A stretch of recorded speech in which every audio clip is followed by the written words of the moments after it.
had to get my monitor set up. Okay. All right. So we are live, or at least like we're halfway live. I don't know if Chloe can hear me right now. Chloe, can you hear me? I can hear you fine. Can you hear me? Yeah. I've been able to hear you since you joined. No, I just had to switch over my monitor because the audio goes through my monitor. Okay. So welcome to those of you joining us for our WordStitch write-in, which I did not properly advertise on the AuthorTubers website because I'm afraid of breaking rules. Hey, Devin, nice to see you here. Thanks for joining us. I think we're glad to be back to the 4 to 6 time, aren't we?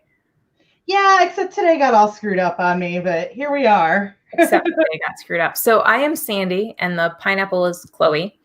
And if you're joining us for the first time by any chance, we are a virtual write-in, and we're pretty good about our schedule. So we do 4 write-ins or virtual writing sprints. That's it. That's what we do. We're going to start at 4:05. Any add-ons to that, Chloe? Well, that's about it. Sorry, I'm literally getting changed. So I live 2 miles from where I work, and I left work at 4:15 thinking I wasn't going to have plenty of time when I got home, but I was going to have a little bit of time when I got home. And then I got stuck behind a school bus that stopped literally 9 times between my work and my house, 9 times in a span of 2 miles. Ooh, well, yeah, that's so not I'm good. just a little discombobulated right now, but that's okay. I'm pulling it together. So I feel like super focused today, but only because I am working on my taxes again, and like I had that doesn't have anything to do with writing. Oh no, these are my writing expenses. Like I have spent the entire day going through my receipts and making sure that I've got like every single expense recorded so that I can go to my accountant and say, please deduct these from my otherwise paltry writing income. And it's I operate in the hole for what is it, 3 years before you have to show a profit? Yeah, that's right. I think you can do 3 years. So there's a decent amount of time before I have to like show something for this. Yes, indeed. I agree with this statement. Taxes are extremely freaking taxing. And I'm like behind, and I have a consulting company I need to do this for. And it's just been, I felt like I could not get writing done this week until I settled my damn taxes. Like it was an absolute necessary. Chloe, you gonna want me to do the timer for our first little Wait, I literally just brought up a timer. Oh, awesome. Yeah. Great. Okay, so I've also put a shirt on, but that's as far as I have gotten. That's all that's necessary, really. So with work, because like the last thing that I do every day is dishes, of course, because as a cake decorator, I have many dishes. That means that I'm also like completely covered in water from splashing it all over the place. So when I come home, I'm in very wet clothes. Okay. It makes sense. Well, okay, so you got your timer up. I think we should not ramble too much. And it is 4:05. Start then. Yeah, let's go. Okay. All right. Good luck, everyone.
Okay, we are back. Oh, that was perfect timing on my end. You're still the pineapple though. I am, but as the timer went off, I was walking into my room with a pot of tea because it is gross and rainy out, and that's my excuse for drinking tea, even though I drink tea all the time. Great. Yes. We have a couple new people who've joined. We have A Crazy Bulgarian Adventure and Michael Edward McPhee. So welcome to both of you. Thanks for being here today. So Chloe, what are you working on today? I am editing an Easter Demon for Eloise today. Nice. Yes. I think I'm going to try to get in like at least 1/2 an hour of actual writing.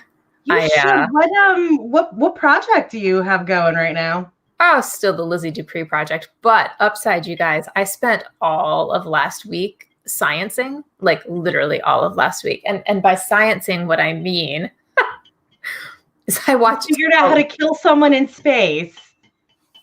Yes, but I did it by watching like a bazillion sci-fi space shows, and there are a lot of them. So like, yes, like there are. Yeah. So all of my word prompts today are based on that. Yeah, exactly. Like Another Life is this Netflix show that I binged. It was amazing. It was like soft core sci-fi space opera, definitely designed for people like me. Like no hard physics, but lots of lingo. Like I learned things this week. Okay, so here are ways you can kill people. I used to teach a qualitative physics class when I was in college as a physics major. And I love teaching that because it was qualitative, it wasn't quantitative. So it was just like playing with fun physics stuff and like teaching people how LCD displays work and stuff like that. Yes, and so I like physics, I do, but I've never been like so into it. And so like Devin asked, do I understand Klingon? So into it that you got a degree in it? No, that's me. Yeah, and I like I'm not a Trekkie, but I have started watching the Orville, which I think is hilarious. It's like a spoof on Star Trek. So, but and for Crazy Bulgarian Adventure says they're glad I said that because apparently Crazy has been watching TV about castles. That's totally valid. How else are you supposed to know what's in a castle? We don't live in places where we have castles. Just like we don't know. It's so hard reading stuff about it because like all the stuff specifically with castles, it's all either like written for children and like you know that they're whitewashing everything, or it's like really difficult to figure out what they're talking about because it's actually written in that time frame. Yes. And I mean, okay, so I think castles, I think like historic stuff is way harder than futuristic stuff. Because what I learned about space is you just need words. Like you need to depressurize an airlock, like vent out some oxygen, create some antimatter, like play around with words like anti and gravity and dark and matter and black and whole, and you can kill somebody in like a bazillion different ways. Like you just invent an interstellar wind. Just invent it because there is no such thing. So you can just make this stuff up. Like, and you can absolutely get away with just watching like a couple of shows that take place in that sort of setting. And as long as there's like a fairly decent range with them for like what's going on in the shows, you get it all. Because it turns out there's like a menu of ways to kill people in space. Like you can introduce an intergalactic virus that humans couldn't have. You can like strand somebody in outer space. You can like ruin the what do they call it? The like light drive system. Yeah.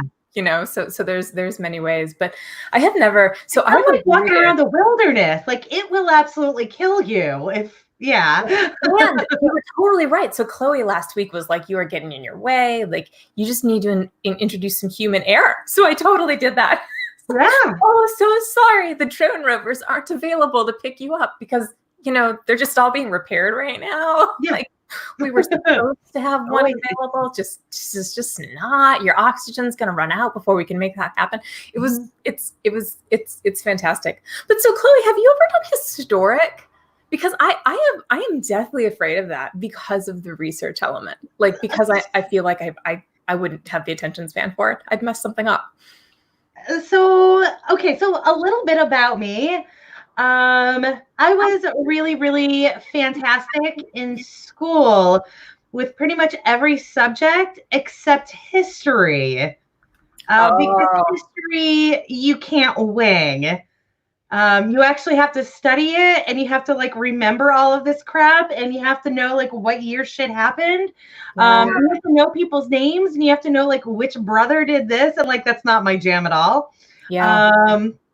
So like I know things in like broad scope, but of course with history class with their test, it's very rarely like tell me what happened in Nat Turner's rebellion. It's like what year did it happen? What was the name of the guy that he killed? And like I don't remember that. Like I know the deal with it, but I don't remember that. So with that in mind, I've only once attempted historical, and I cheated on it. It was what I was writing before I decided to go full shifter, and it was basically historical shifter. Not deliberately. It was just like as I was writing it, I realized like, oh, you know what? I could just like write shifter and skip this.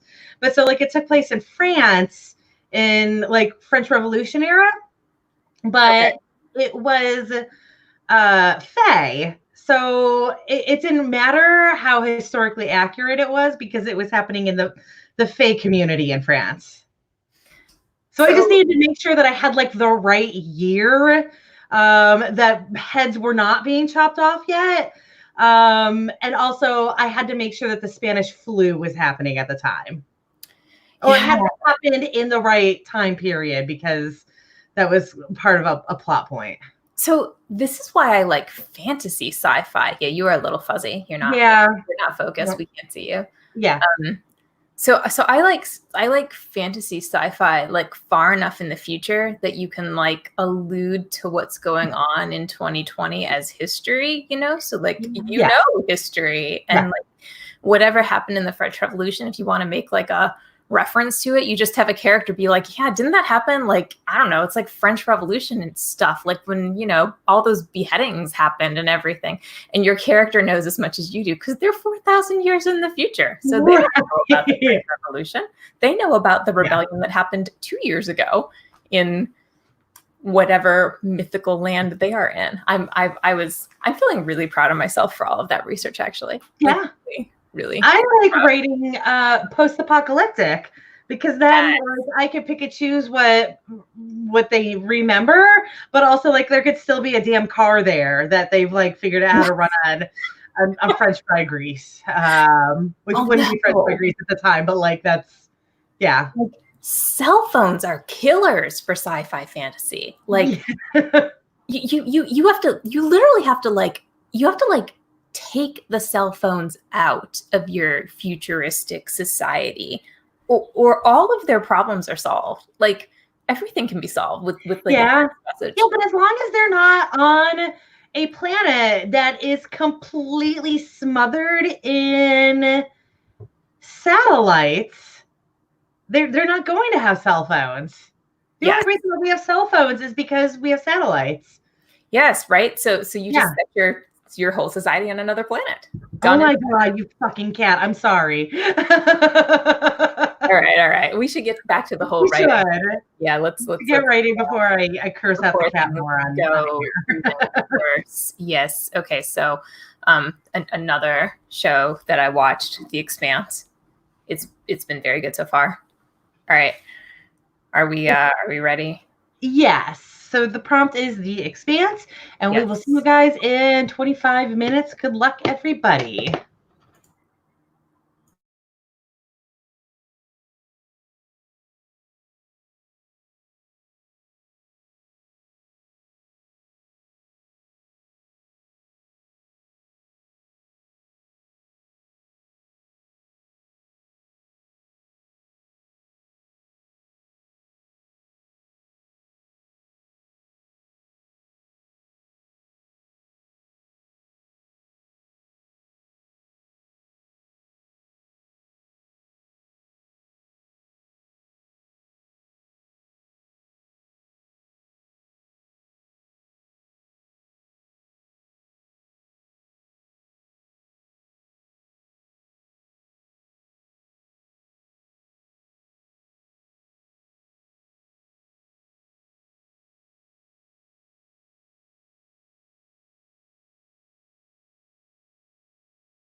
And we're back. Oh, we're all back. Yep. It's hot in my room, so I had to open a window, thus killer is on the loose.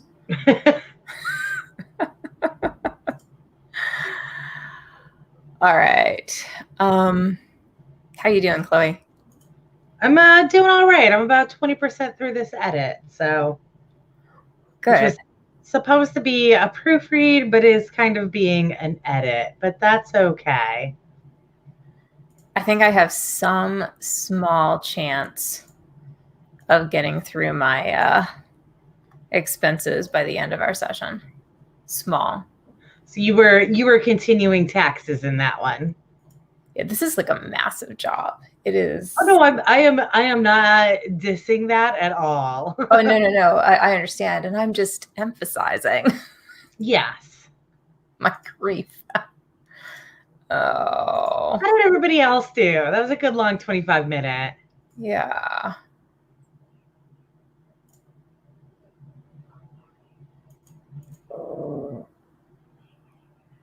Yeah. Dog? We do. Yeah, that's the dog. No, that's me. That's me talking about Texas. Yes, of course, that's the dog. She reflects my mood sometimes. What happens here? Yeah. The expenses thing is very, very interesting. Like when you add up everything that you do throughout the year, well, not you specifically. Chloe is very good about things like expenses, meaning that she doesn't spend stuff that she shouldn't. I'm not good, and I lose track of it during the year. And then end up in like March thinking, oh shoot, taxes are due in 6 weeks. And I'm feeling like decent about having like decided to do this 4 or 5 weeks in advance, but still. Oh, okay. Somebody is writing. Crazy Bulgarian adventure got 964 words. And yes, first drafts are difficult. Very, very difficult. Thus the word sprints. Hey, Chloe, when is the next Camp Nano coming up? Is that April? April, yes. Are you camping this year? Yes, I always do. I've not decided if I'm going to or not. So last month was such an unorganized mess for me that I had to take my calendar that I'd pre-deadlined out and paste over it. Here, I'll show you this. This is actually really funny. See the blue, like the dark blue? Yeah, that was me going, wow, my month was so bad in February that I'm going to have to reprioritize all of March for the sake of a bunch of rough drafts. So I will be doing massive writing for the rest of the month, just not today because I can't think when I'm worried about money. Which is understandable. I didn't get a lot of what I set out to get done in February either, but a lot of that stuff is really stuff that shouldn't take more than a day to do. I just ran out of time at the end of the month because we had that party and everything going on. And then I really needed to get this draft finished because it's being released on the 26th, I believe I set it for. Yeah.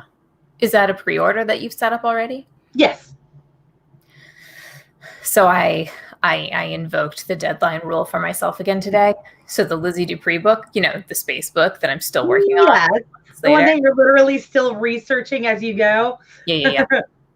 So there's a sequel to that book, and I need the cover designed. And I had planned to get the third book that I haven't even started thinking about yet out by the end of this month. So I'm multiple months behind, and I have to get it out by May, which is when the the real book comes out. So these are novella marketing prequels. So I contacted my cover designer today and asked her to set me up with a March 30th date for the third book, because I figured that forces me to finish the second and also the third in time to actually have like a page count. Yes. Yeah, I support that. So that's a because thing. You can have that page count, but you can still tinker with it just slightly. Yeah. And then I figure I need to devote April to like my YA series. Like I think I've been away from that for too long. I've been focused so much on like my paranormal romance at the, Oh, but what you're doing now is are you talking about something else? No, I'm not. But like I need to write book, like the actual book 2. Oh, gotcha. Yes. Epic flagship book 2. Yes. Okay. Yeah. You need to stop doing the novellas for it and actually do the novel. Mm-hmm. And I don't know. I mean, like, there are people who are doing decent in teen books right now online. Yeah. Maybe I'm being stupid trying to write paranormal stuff when I actually don't read it, like maybe I wouldn't have people saying my stuff is unusual if I was writing. I feel like the bigger problem has always been that you have said that it's impossible to make money in YA as an indie. Yes, I thought so. But then recently there have been posts from people who are actually making money in YA, or at least in teen and young adult. And it makes me think I was maybe like a little short-sighted about it. Like maybe I just didn't understand how it worked. So, oh my gosh, your cat is adorable. She's being too flopsy right now. And like she wants to be in a position that I don't think I can make happen for her. She want you to hold her like a baby? I don't know. Or she's just gonna jump over me. Oh, there we go. There she goes. Cats are such interesting little creatures, right? Like when my dog misbehaved. Did you see that glare she just shot me? Yeah, I saw it. She knows that she's on a video right now. She is aware. Well, so this TV also occasionally plays her squirrel show. So whenever she looks at it, whenever the TV is on and her squirrel show is not on, she gets mad because we are not squirrels. Yeah. Gosh, we're so boring. So boring. Actually, we really do hope that if you're with us, you take this time that we're rambling to like, go get snacks. Right. Because this is break time. So we're breaking right this second. I'm gonna finish those damn expenses today. I'm gonna get those done. Yeah, but you're also gonna do a little bit of writing today, right? I was going to, but I don't know if that's gonna happen. I think I need to just. I think I can't have this on my plate tomorrow morning. Like it has to be gone, or the muse won't visit me. Understandable. Yeah. So my next prompt is the Mars generation. This was another one of the things that I watched, documentaries about space, because it turns out that those are quite helpful also. I don't know if that's going to be helpful for anybody as a word prompt, but maybe. You never know. Yeah, you never know. Oh, well, Jace is a squirrel. So next time I stream with you, Jace, you're going to have to go on camera so my cat can attack you.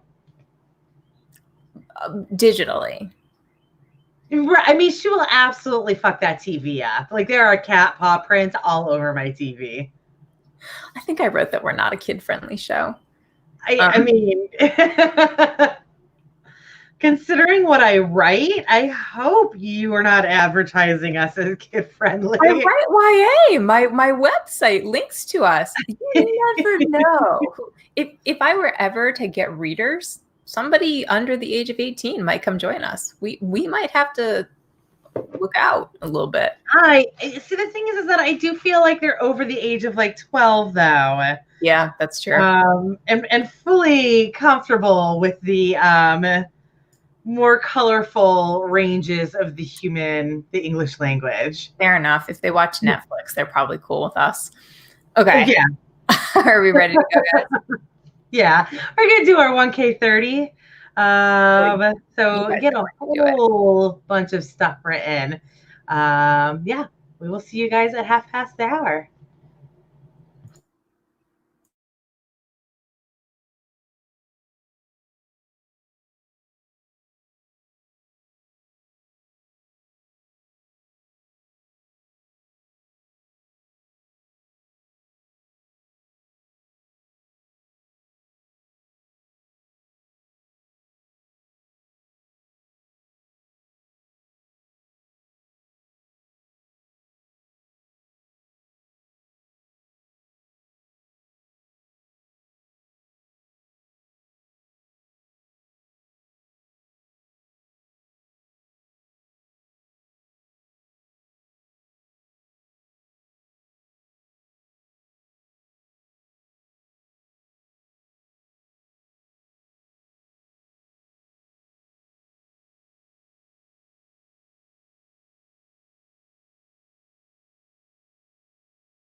Okay.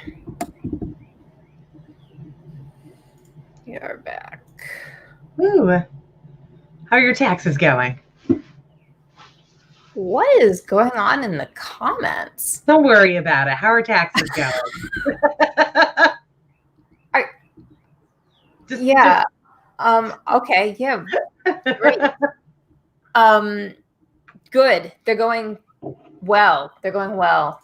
Good. I am almost done with this, so that's great. Yeah. Although I really should like spend some time kind of like analyzing it, making sure I'm not overpaying for everything. You would be proud of me, Chloe. I have dropped many services, like many of them. I feel like, and I could be wrong in making this assumption as to why you've done that, but I feel like you needed to deal with taxes to get that perspective. I totally did. Like I needed to see this ridiculous number of expenses so that I understood just exactly how much money I was spending on everything. Yeah. And what I should. I just put in my December royalties into my spreadsheet, and like I pulled up the final number and it hurt me. And I've been playing things close to the bone, and I was still really sad about how much money I lost last year. Oh yeah. No, you can't think about it that way. You have to think about it as like your first year as an investment of money. I know, but it was still like, that was, I haven't even put a dent into that yet. Yeah. I know. It's horrible. Don't think too hard about it. So part of my tax thing, I'm looking at like my tax form downloads, and I can get them from 3 places, right? There's Ingram Spark, except that I haven't sold anything through Ingram Spark yet. So they don't count. There's Amazon, and I have like a very small 1099 from them. And then there's Drafted Digital. And Drafted Digital doesn't have a tax form download for me, and I've been trying to figure out why. I think it is because I made less than $10 from them last year. Well, because there is also a cap for when you actually have to claim, and that's quite a chunk of money.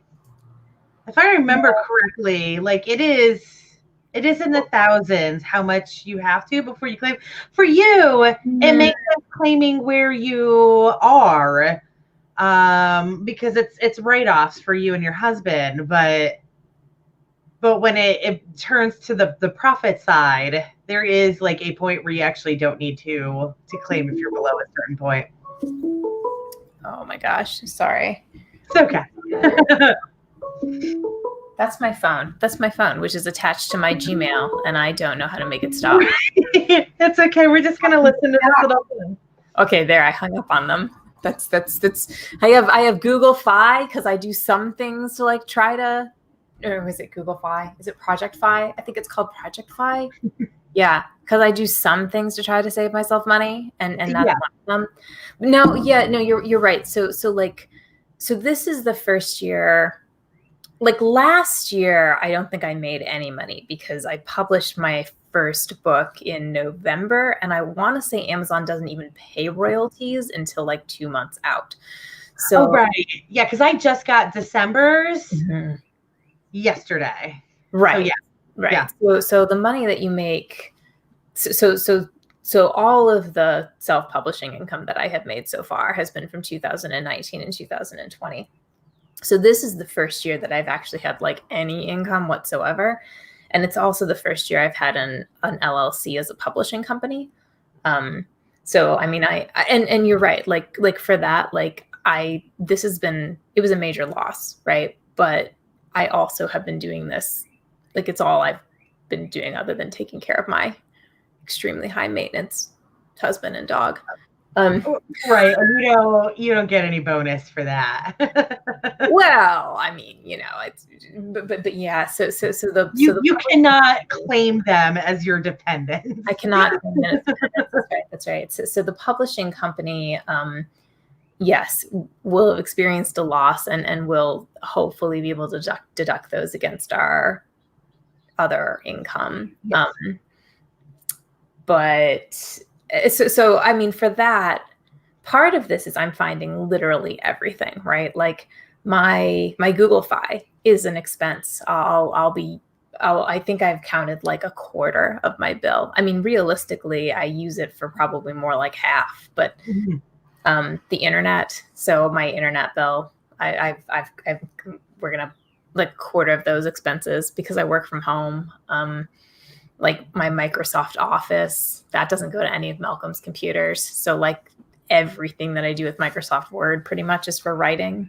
So that's all, I'm claiming all of that. So partially I'm looking for like absolutely everything. You know what I mean? Like every single thing that I can count that could help me with my taxes.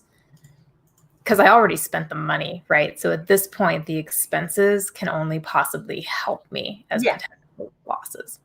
But it is quite a lot. And like, absolutely, I'm looking at it. And I think this is going to give me a lot of data. Like, I think I'll be able to look back and kind of go like, okay, so how much money was I spending on stuff like proof copies that I ordered? Or how much money did I spend total on like ads, knowing absolutely nothing about what I was doing? Yeah. And that is exactly why I've been keeping my spreadsheet, is so I do know this stuff and I can see what has done anything for me. And I think that's helpful. I mean, I don't know. I've put significantly more money into my YA books by like a lot. Money I will probably never get back. You know, I don't know. I don't know if I would do that in the future or not. I think it'll depend on how the launch goes. You know, we'll see. I need an accountant for this. I don't know how you handle stuff like inventory that you're giving away.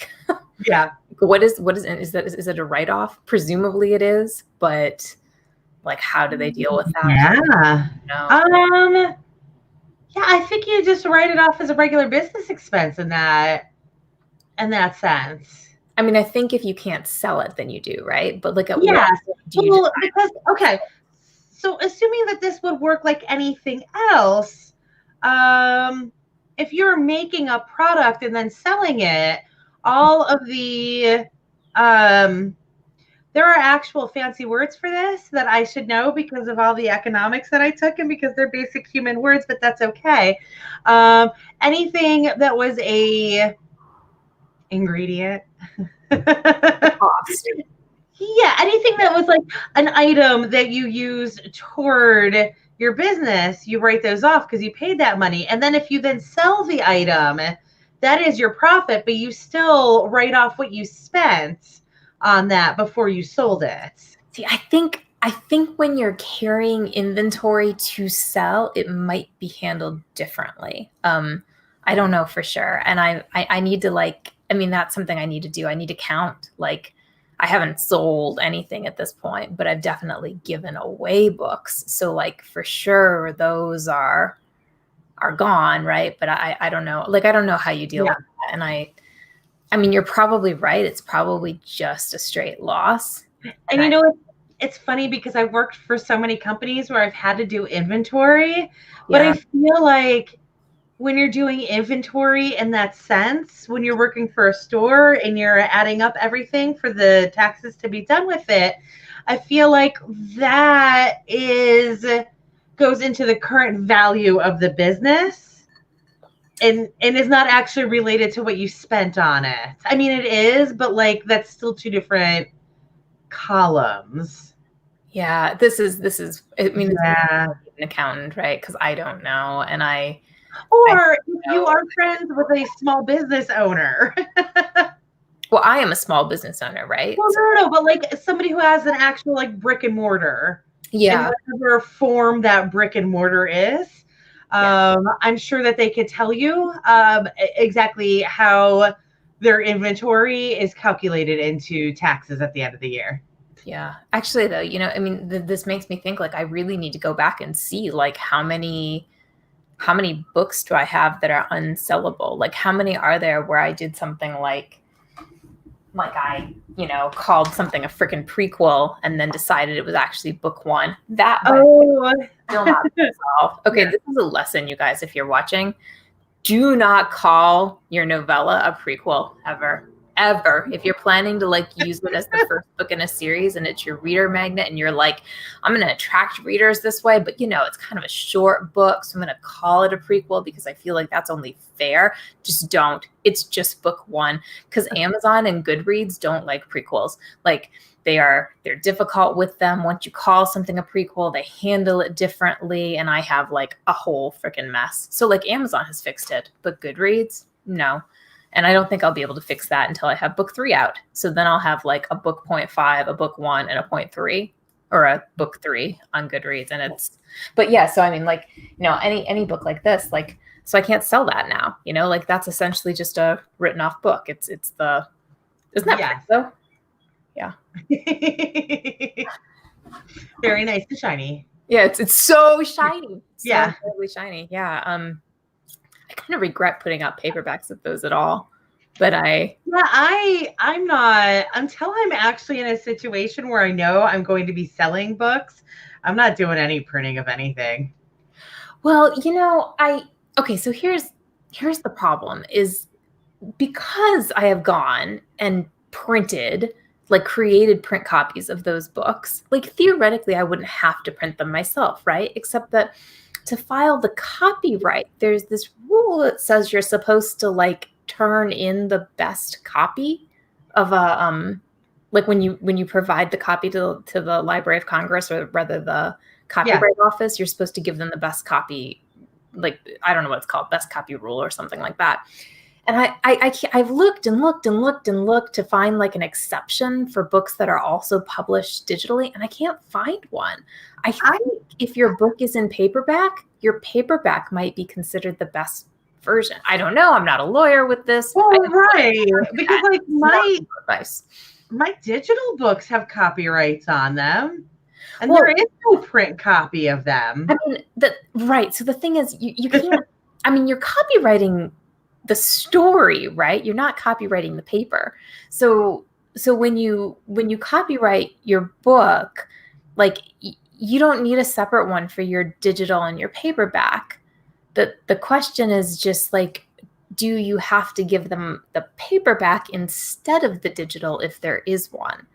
And I think maybe. So I don't know. I mean, all of that is like a big. You talked yourself into one of those circles. I talked myself into like feeling like I needed books, and then I don't know. I mean, I like having print copies of the books, but yes. So like, how many proofs have I ordered, and how much money did I spend on that last year? Like that is absolutely just something you write off as an expense, because it's not product. It's for sure it's an expense. Yeah. It's just a cost. It was a cost of creating. So Sandy, really quick, I did actually have a topic for us to discuss today, and then it never happened, and we've got 2 minutes left. Maybe we should do that next time. We've literally got 2 minutes of conversation left before our last sprint, and then we're done. So today is Read Across America Day. Oh, it is? Yes, which is, I believe it's Dr. Seuss's birthday, if I remember things correctly, if I remember the history of it correctly. And it's definitely a kid thing. But in honor of that, so like, I don't know about you, but I'm not reading anything right now. But I do have a whole like stack of books that I really desperately want to read when I have the time to. Yeah. So what my question is to you is, what's on your to be read pile that either is exceptional in some way, or that you just most want to get back to when you actually have a moment to read? Oh, I want to read Children of Blood and Bone. People have been nuts about that book. Yeah, and I still think it's Avatar: The Last Airbender fan fiction, although I think Frozen 2 might have been Avatar: The Last Airbender fan fiction too, so like there's a whole thing there. But I need to read the book, and I mean, it's supposed to be. So you know the premise of it, but you've not read any words of it. I know that the entire blurb is literally word for word the Avatar: The Last Airbender thing, and I'm going to be so disappointed if that isn't inspired by Avatar: The Last Airbender. Have you looked into it at all? Apparently, it's some kind of mythical, like it's supposed to be legit. I don't know. I loved Avatar: The Last Airbender. So if it's actually kind of like fan fiction-y, I should love that book. You know, my anger with Hunger Games. I know. That. Yes. But that's mine. So what's yours in your like 30 seconds? Leora said everything changed when the Fire Nation attacked. Exactly. Is an exact quote from? Oh my God, exactly that. I'm gonna read it for Leora Sophia, who understands what I'm talking about. I will read you the blurb when we get back. You will see. But so Chloe, what's yours, real quick, before we? Yeah, because I ran out of time already. So it's a series that I started ages ago, and I just put the name into the chat because it's a really weird name, but it's a sci-fi series. I don't read sci-fi. I learned about this series. The first book is called Nine Fox Gambit, and then the next one is Revenant Gun. I can't recall the last one off the top of my head, but this was something that was recommended to me for having like a really weird and intense and like different magic system to it. And it's actually sci-fi, but there's a magic system in it. And it just was something that came up at DragonCon a few years back. I read the first book. I loved it, but also because I am primarily a romance reader and I don't read things that are really intense. I was like reading a page a day, and it was kind of brutal because it was so difficult to get through, but it was an amazing story. And I've got Revenant Gun sitting right there waiting for me to read it when I have a moment to like actually I'm okay with hurting my brain. But it was really good. And again, it was a really interesting magic system where it was like you're first introduced to it in a battle where it's like a foot battle. This is sci-fi. There's a lot of battle in space, but this is actually on ground. And the magic is performed by the battalion actually going into specific like lining up in a specific way. And that's how they do their magic, is by the way that everything is lined up. And then even in space, like it was the positioning of the spaceships was how they were able to get their magic effects to work. This appeals to the physics part of you, but we have to start writing again. We do. It's 47 past, and we were supposed to start 2 minutes ago. Okay. So this is our very last one. Do we have a prompt for it? Oh yeah, I probably do have a prompt. Here we go. Okay, the cosmos. So we're going to write for the next 10 minutes. It's a little bit of a cool down, and then we will say our fond farewells.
see.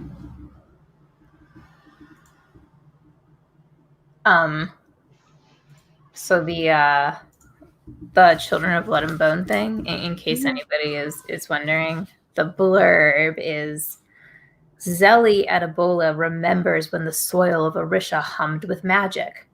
Burners ignited flames, tiders beckoned waves, and Zeli's Reaper mother summoned forth souls. But everything changed once magic disappeared. Under the orders of a ruthless king, the Magi were targeted and killed, leaving Zeli without a mother and her people without hope. Now Zeli has one chance to bring back magic and strike against the monarchy. With the help of a rogue princess, obviously the Avatar, Zeli must outwit and outrun the crown prince, Zuko, who is hell-bent on eradicating magic for good. And if you have any Avatar: The Last Airbender at all, it's really hard. It's really hard to listen to, but I'm super excited about the book anyway. So Chloe, other last comments from you? No, I think that was it. I think I said everything I needed to. All right. Yeah, right. Only the Avatar, master of all four elements, could stop them. This is exactly where I am. See, I'm with you. Okay. Yeah. I feel like I have an Avatar fan here, and we could talk for a really long time. And I wrote like really epic fan fiction about it, so it's a bad subject for us to get on. But next time we can do it. So what is our next time? Let's see. March 9th? 9. Yeah. Okay. So guys, if you joined us, thank you so much. We really appreciate it. And that's it, right? For our show? Yeah. Okay. Yeah. Then we hope that we see you next week, when I will try not to, rant about Avatar. And really, it was mostly taxes. What? You only had about 5 minutes to rant about Avatar. It was mostly taxes. I know. Do you know how long I could rant about Avatar? Yeah. We may not want to do it. We'll see. You could make a video about that. Like, that could be your own separate video. Oh, I can't. I can't call out some other author in like an actual video. Rants about Avatar. I got to read the book first. I got to see how close it is. Read the book and then rant about Avatar. All right. Next week then, guys. Yeah. Like I rant about Hunger Games. Sounds good. All right. So we'll see you guys next week. Bye. Bye.